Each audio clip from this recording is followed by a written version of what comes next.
Pentecostés, la venida del Espíritu Santo, una nueva era para la Iglesia cristiana que cambió completamente la manera en que se expresaba, se conocía y se entendía la fe. Eso celebramos hoy, la venida del Espíritu Santo, no solamente para un grupo selecto, sino para todos los cristianos de manera universal, para tener acceso al Señor. Una vez que Él se fue físicamente, mandó a su Espíritu para vivir, morar en nosotros y darnos la riqueza del Señor para vivir una vida como Él quiere. En los años 80 había un dibujito animado, los que éramos adolescentes en aquella época seguramente lo recordarán, que decía: ya tengo el poder. No sé si se acuerdan de He-Man. Cuenta la historia que el príncipe Adam era un muchacho muy débil en su carácter y fortaleza física, pero que se transformaba en un ser todopoderoso cuando levantaba la espada del poder con el que se transformaba en He-Man, el más poderoso del universo en esa saga de dibujitos. Lo hacía en momentos en que el enemigo de Eternia, Skeletor, venía a atacarlos para hacerse de los secretos del castillo de Grayskull. ¿Se acuerdan del lenguaje? Así el príncipe débil, pusilánime, incapaz de enfrentar ni siquiera a un gatito, se transformaba en ese héroe que luchaba a favor de la justicia, de la libertad, para derrotar al mal. Y esa frase de He-Man, ya tengo el poder, refleja uno de los anhelos del ser humano, de tener poder. Y es que el poder, hermanas y hermanos, es uno de los grandes movilizadores de la humanidad. Desde pequeños todos anhelamos y buscamos tener poder personal, sentirnos poderosos, superiores, importantes e incluso tener la capacidad de mandar a otros. Ya uno lo ve en los juegos entre los niños chiquitos, ya que hay uno que destaca y quiere tener el poder sobre los demás e imponerse y mandar a todos los otros. Y esa necesidad que tiene el ser humano se expresa en todas las relaciones humanas. No pensemos solamente en lo que ocurre en un palacio de gobierno, en las cortes de justicia, en el palacio legislativo o en un gran centro financiero. Las relaciones familiares están también mediadas por poder entre esposos, entre padres e hijos. Hay poder en una empresa, en el trabajo, el empleado y el jefe. Hay una relación de poder allí. Hay poder en un aula entre el profesor y el alumno. Hay poder en un consultorio médico con el doctor y el paciente. Hay poder también en un campo de juego con el árbitro y los jugadores y quien tiene ascendencia como capitán sobre sus compañeros. Hay poder en las relaciones entre amigos y compañeros. O sea que todas las relaciones humanas están atravesadas por el poder de una u otra forma, en una o mayor medida.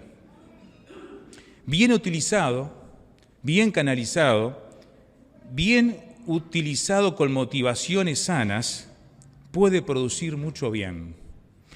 Pero como el ser humano está contaminado por el pecado, y eso es un factor desencadenante de mucho mal, aparece el control abusivo, aparece la manipulación, aparece la violencia, la corrupción, la coerción indebida sobre otros en el uso del poder.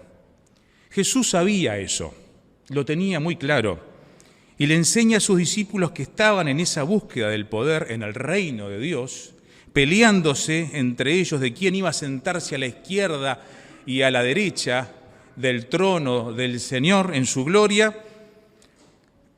Ustedes saben, muchachos, les dice, que entre los paganos los jefes gobiernan con tiranía a sus súbditos.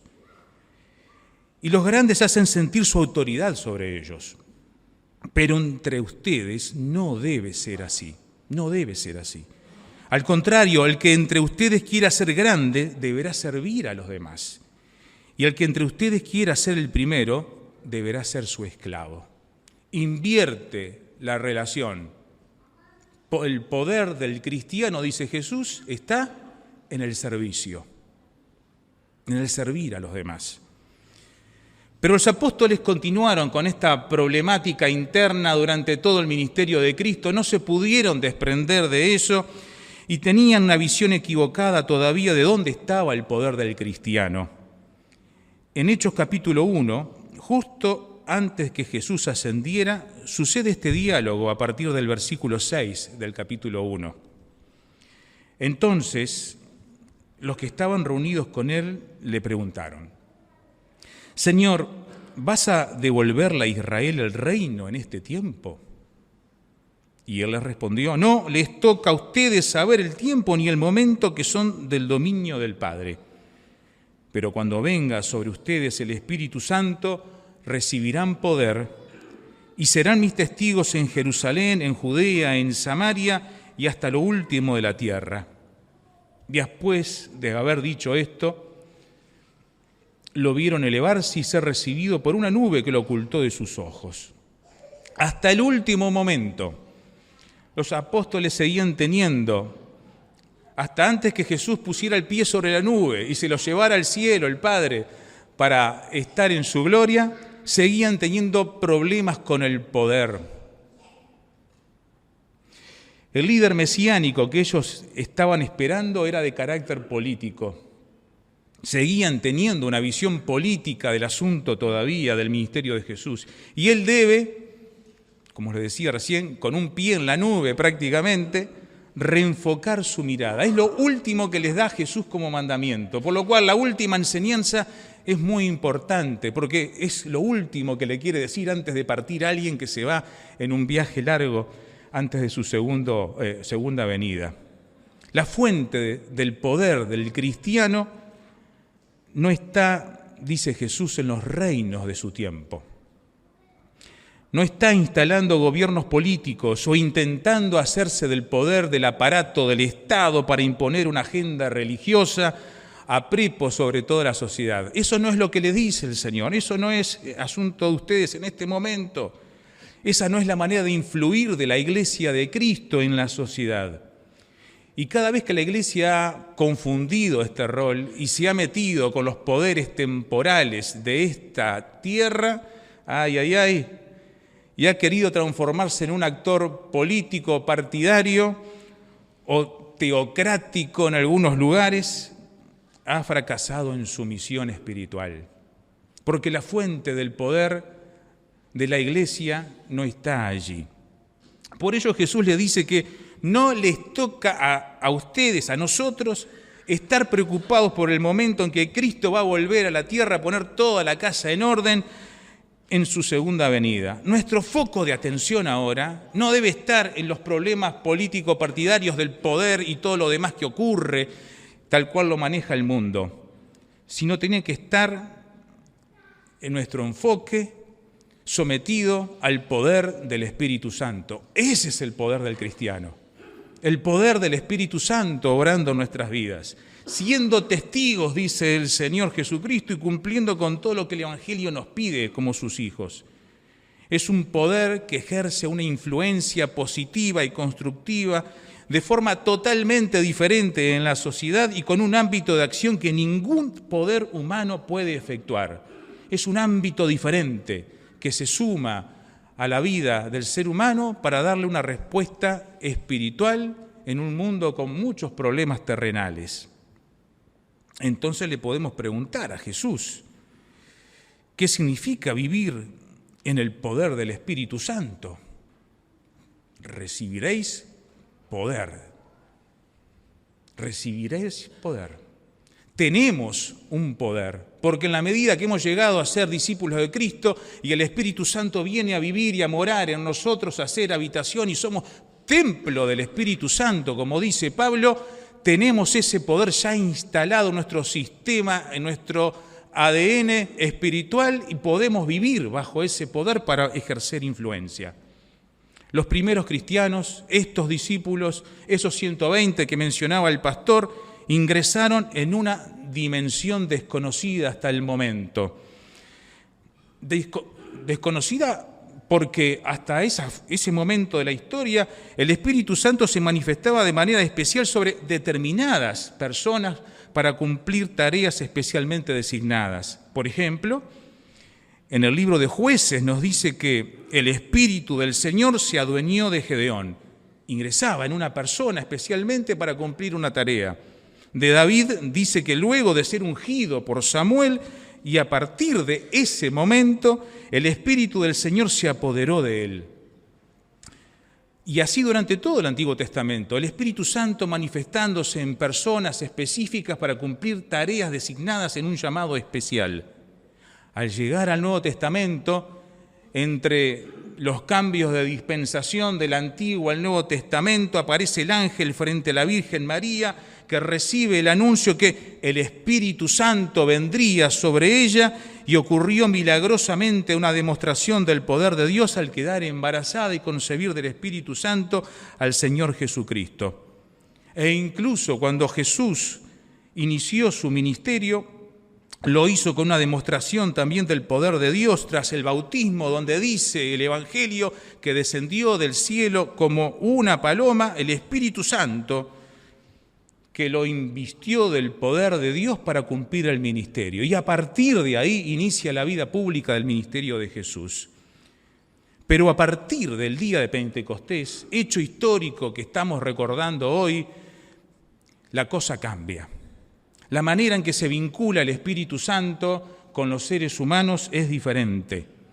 Se produce la entrada del Espíritu Dios en la historia del ser humano, de la Iglesia, y podemos afirmar que hoy, el día de Pentecostés, la llegada del Espíritu Santo es el inicio, el origen, el nacimiento de la Iglesia de Cristo, cuando empieza a funcionar con otra lógica el cuerpo de seguidores de Jesús, bajo una norma diferente que es la guía del Espíritu Santo. Y allí está el poder del Señor utilizando a ese cuerpo de creyentes para cumplir su propósito.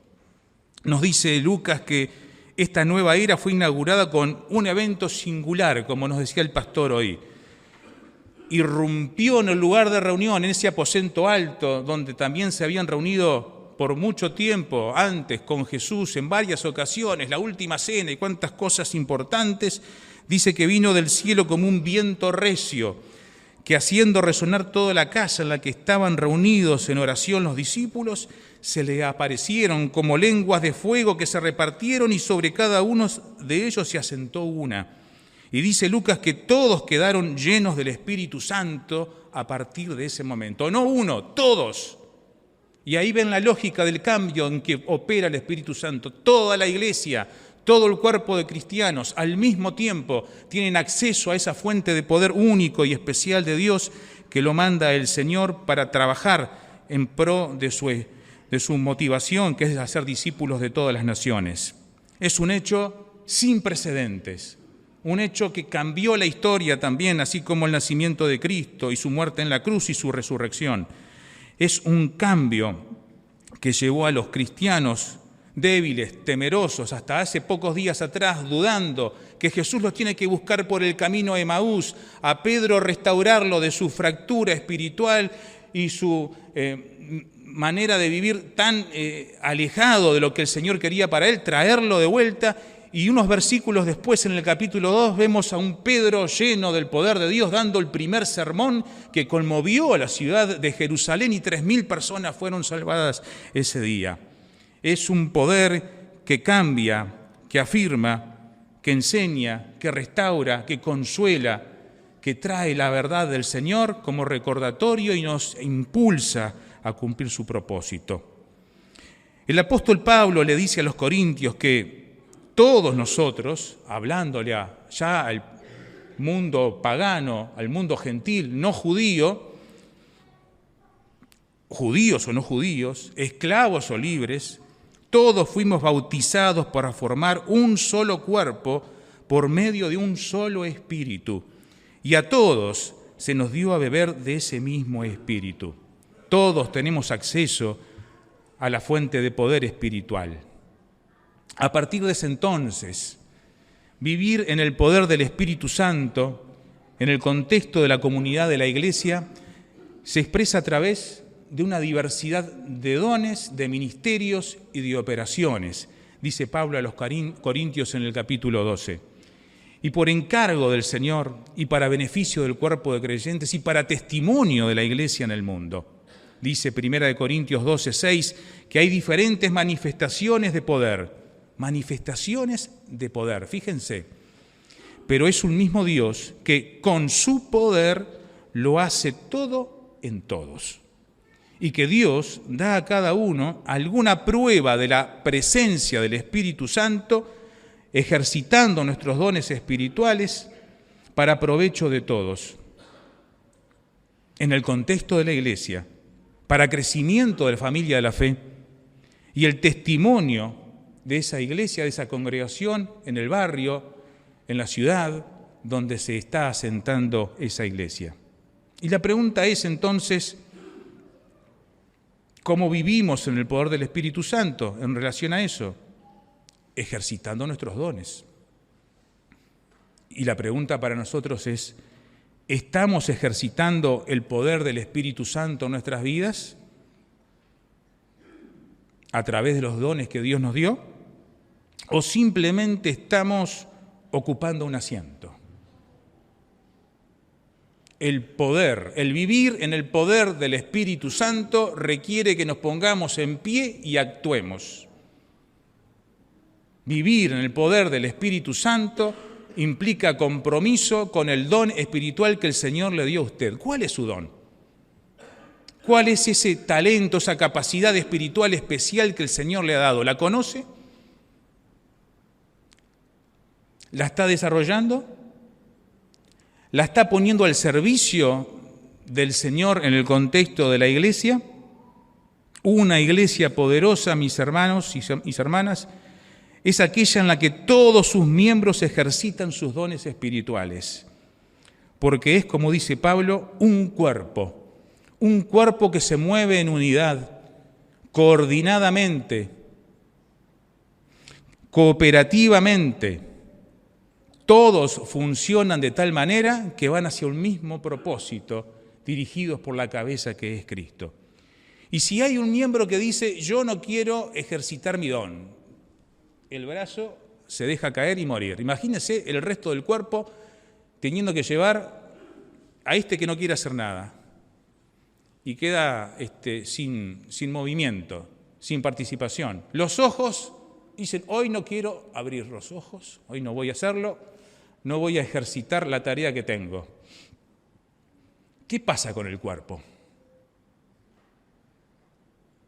Se dice habitualmente, históricamente, que en las iglesias hay solamente un 20% máximo de personas que realmente se comprometen y participan activamente de los ministerios de las iglesias a nivel global, de las iglesias cristianas evangélicas. Entonces quiere decir que hay un 80% que tienen sus dones suboperativos de vez en cuando o nunca los utilizan. ¿Qué pasa con ese cuerpo? ¿Qué clase de vida, de poder puede tener una iglesia donde no se está ejercitando a pleno, con fuerza y con compromiso los dones espirituales que el Señor nos dio? Es necesario recapacitar individualmente y colectivamente de lo que está ocurriendo con nuestro compromiso espiritual en la iglesia. En esta iglesia donde somos miembros. Le pregunto una vez más, ¿sabe cuál es su don espiritual? ¿Lo está ejercitando? ¿Lo está desarrollando? ¿Lo está poniendo al servicio del Señor y para testimonio de la fe de la iglesia en los lugares de influencia que ella tiene? Si no, estamos dejando al cuerpo de Cristo hemipléjico tal vez en uno de sus miembros. Y eso es responsabilidad de cada uno. Pero también es un llamado a la responsabilidad como cuerpo de reclamarle a todo el conjunto de cristianos que debemos actuar solidariamente uno con el otro, cooperativamente. Y si es necesario, necesitamos tirarnos las orejas unos a otros cuando nos estamos quedando muy cómodos o pasivos en nuestro accionar de la fe. Y si hay un miembro que sufre, Dice Pablo, todos nos preocupamos porque a todos nos duele que haya uno de los miembros del cuerpo que esté sufriendo, ¿verdad? No nos es indiferente. Cuando tenemos un pequeño dolor en el dedo, todo el cuerpo se resiente. Tomamos analgésico, buscamos tratamiento y todo el cuerpo anda más o menos. ¿Por qué? Porque hay un miembro que está sufriendo. Lo mismo pasa en la vida de la iglesia. Nos cuidamos, nos tratamos uno al otro con amor para que haya crecimiento cuando toda la iglesia está sana y marchando en forma solidaria. En esa unidad de criterio, en esa unidad de trabajo, en esa unidad de desarrollo ministerial es que debería marchar la iglesia. Y eso es vivir en el poder del Espíritu Santo. Eso es vivir en el poder del Espíritu Santo.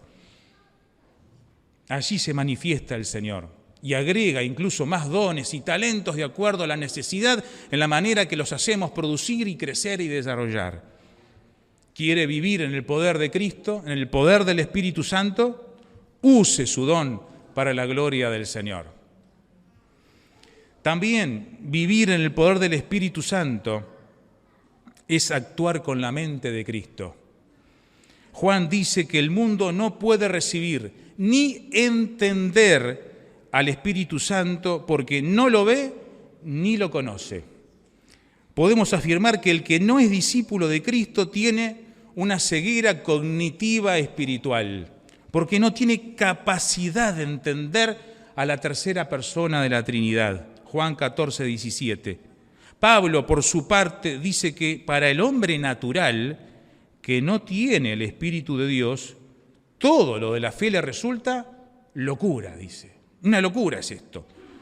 Porque se debe discernir, dice Pablo, espiritualmente.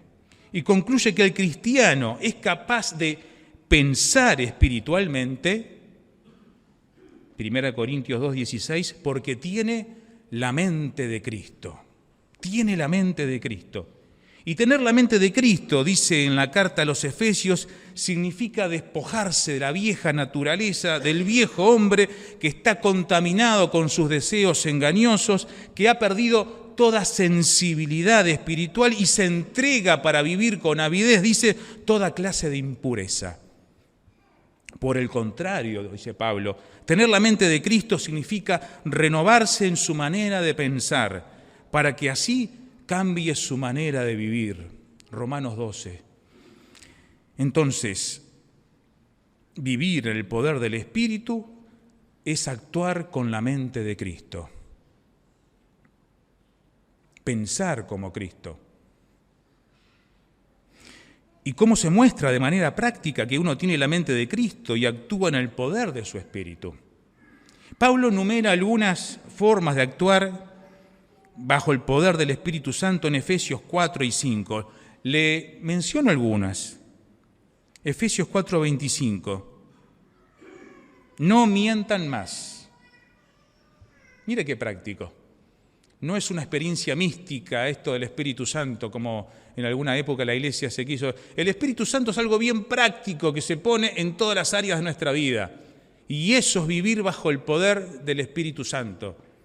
No mientan más. ¿Usted miente? ¿Mentimos? Entonces no actuamos bajo el poder del Espíritu Santo, dice Pablo. Más bien dice, hablen la verdad, fortalezcan la relación con el prójimo, con el hermano, siendo veraces. Siendo veraces. La mentira fractura las relaciones. La mentira genera desconfianza. La mentira genera suspicacia. La mentira genera distancia con la otra persona. Al contrario, al hablar la verdad con el prójimo, con mi hermano, en cualquier relación, con el cónyuge, con los hijos, con la sociedad, el trabajo, donde me toca estar, el que es veraz, el que dice la verdad, es una persona confiable. Una persona que genera unidad. Una persona con la que se quiere estar y trabajar. Es tan fuerte esta característica del Espíritu Santo que Juan lo llama el espíritu de la verdad. El espíritu de la verdad. ¿De qué verdad? Eso está en Juan 14. Y unos versículos antes, Jesús dijo, yo soy el camino, la verdad y la vida. El espíritu de la verdad, el espíritu de Jesucristo, el espíritu de quien vive en la verdad en todos sus vínculos y relaciones.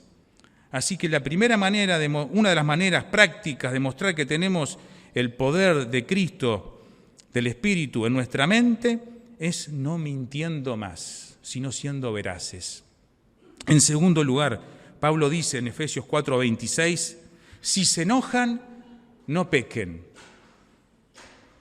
Que el enojo no nos dure todo el día, porque actuar bajo el dominio del enojo nos hace perder el control. Y allí el diablo va a tener una oportunidad para destruirnos y destruir los vínculos con el que tenemos al lado. Sí, nos vamos a enojar. Sí, esta emoción el Señor la puso en nosotros. Está allí por una razón. Pero si nos enojamos, no debemos pecar. No debemos dejar que el enojo se nos suba de tal manera que explotemos y destruyamos todo lo que hay a nuestro alrededor. Eso no es actuar en el poder del Espíritu Santo. Es darle lugar al diablo, dice Pablo. En tercer lugar, vivir en el poder del Espíritu Santo en la mente de Cristo, versículo 28, capítulo 4 de Efesios, es no robando. Y ponerse a trabajar para ganar el sustento, dice Pablo. Y haciendo, dice además, un buen trabajo, trabajando de buena manera, porque lo hacemos para el Señor.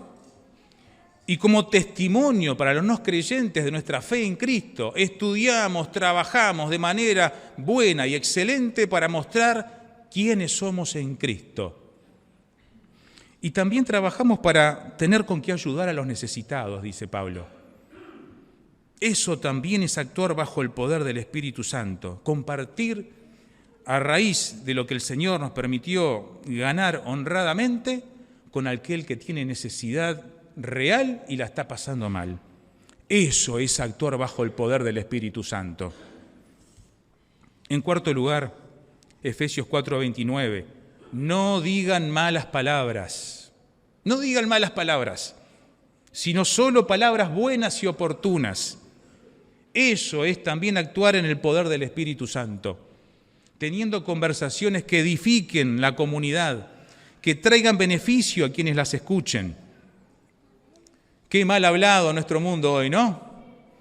Cuántas palabrotas salen una y otra vez en los lugares donde nos vinculamos y relacionamos.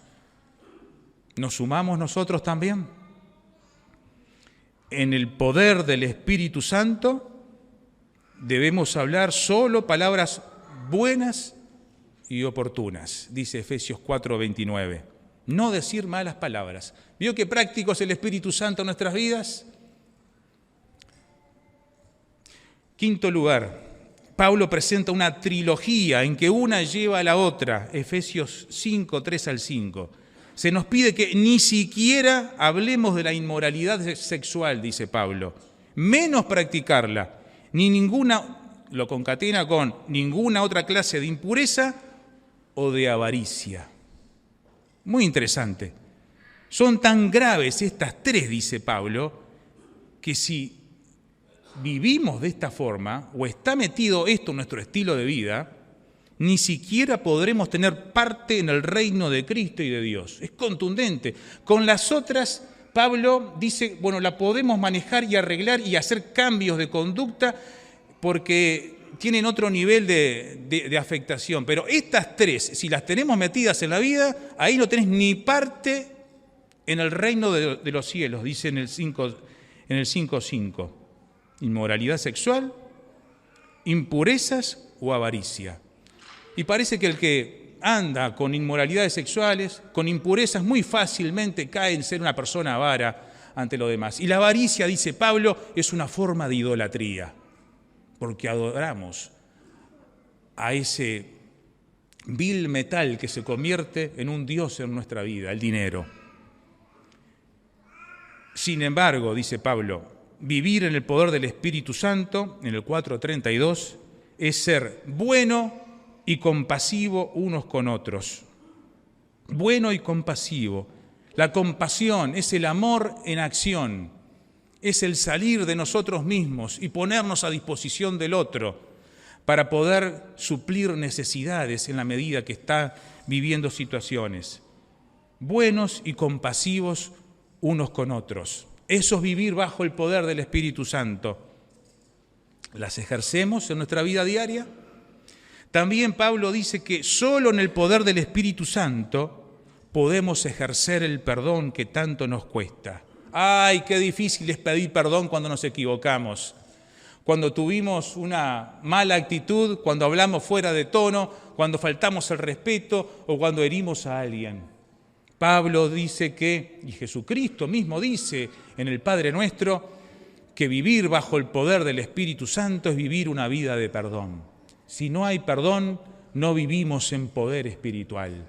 Y hay algo que todavía nos encadena y nos impide vivir en la libertad de Cristo, porque vivimos apresados de esa falta de perdón en nuestra vida y no podemos crecer. Y no podemos ser de buen testimonio. Si hay perdón, si vivimos una vida de perdón, el poder del Espíritu Santo se está expresando en nosotros. También y finalmente, y podríamos seguir numerando cosas de lo que significa vivir en el poder del Espíritu Santo con una mente renovada en Cristo, es vivir imitando a Cristo, dice Pablo, Efesios 5, 1 y 2, imitando a Cristo en la expresión del amor con el que Él nos amó y se entregó por nosotros. El amor se entrega, el amor sirve, el amor no es egoísta, el amor se da al otro. Esa es la expresión máxima del poder del Espíritu Santo en la vida de un creyente. Imitar el ejemplo de Jesucristo en la entrega y en el amor por el otro, en ese sacrificio. Y dice Pablo, como una ofrenda de olor agradable a Dios. Todo eso es vivir en el poder del Espíritu Santo. Todo eso. Y las consecuencias de vivir con una mente controlada por el Espíritu Santo, hermanas y hermanos, lo dice Pablo, es que alejamos las amarguras, los enojos, alejamos los gritos de nuestras conversaciones, los insultos y toda clase de maldad. Ese es el verdadero poder espiritual. Es la capacidad de desarrollar un carácter maduro en Jesús, controlado por el Espíritu Santo. Es lo contrario a la borrachera, dice Pablo. El que está borracho, ¿han visto a un borracho caminar por la calle? ¿Han tenido que asistir a alguno? El borracho no tiene control, no tiene dominio propio. Está dominado tal vez por una sustancia, también puede ser un drogadicto, y marcha desenfrenadamente. Ni siquiera sabe lo que está haciendo. Por ello, el estar lleno del Espíritu Santo, dice Pablo, requiere cuidar nuestro comportamiento, no viviendo como necios, sino con sabiduría, entendiendo cuál es la voluntad de Dios y poniendo nuestra voluntad bajo el control del Espíritu Santo, teniendo ese fruto espiritual que devenga en un dominio propio, en un carácter maduro, en una manera de moverse que esté con todos sus sentidos ejercitados en el camino de la verdad. Usted diría, como He-Man, ¿ya tengo el poder? Quisiera decirlo, ¿ya tengo el poder?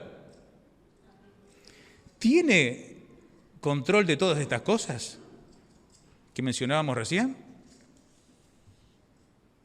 Si seguimos mintiendo, no tenemos el poder. Si seguimos enojándonos y pecando, no tenemos el poder. Si estamos robando, no tenemos el poder. Si decimos malas palabras, entristecemos al Espíritu Santo que está en nosotros y el poder de Él no fluye a través de nuestra vida. ¿Cuántas cosas debemos evaluar hoy al mirar al Espíritu Santo, este residente en nosotros como templo espiritual que busca expresar los más profundos conocimientos y enseñanzas de Dios en nosotros. ¿Estamos viviendo bajo el poder del Espíritu Santo o bajo qué clase de poder en nuestras vidas? Ya tengo el poder. ¿Sí? ¿Sí? Amén. El mundo de hoy busca un poder egoísta, busca un poder autocomplaciente, busca un poder narcisista centrado en sí mismo, de exaltación de la persona y sus logros personales. Mientras que el Espíritu Santo nos ofrece un poder que es contracultura a todo lo que estamos viendo. Hoy los cristianos podemos tener vidas de poder. Amén, podemos hacerlo, si estamos dispuestos a dejarnos guiar por el Espíritu Santo, accionando en nosotros a través de los dones espirituales en su iglesia, donde se nos reclama ser actores participantes, activos y comprometidos con esos dones espirituales, y a su vez tener una mente renovada en Cristo, en donde todas estas cosas que describe la Biblia son realidad en nosotros. Quiera el Señor que el poder del Espíritu Santo esté en usted hoy y siempre. Señor, te damos gracias por tu poder espiritual que nos has enviado en la persona del Espíritu Santo, quien nos guía, nos consuela, nos enseña, nos defiende, nos protege y nos guía a toda verdad. Que nuestras vidas, que nuestras familias, que esta iglesia pueda vivir en el poder del Espíritu Santo. Amén, Señor.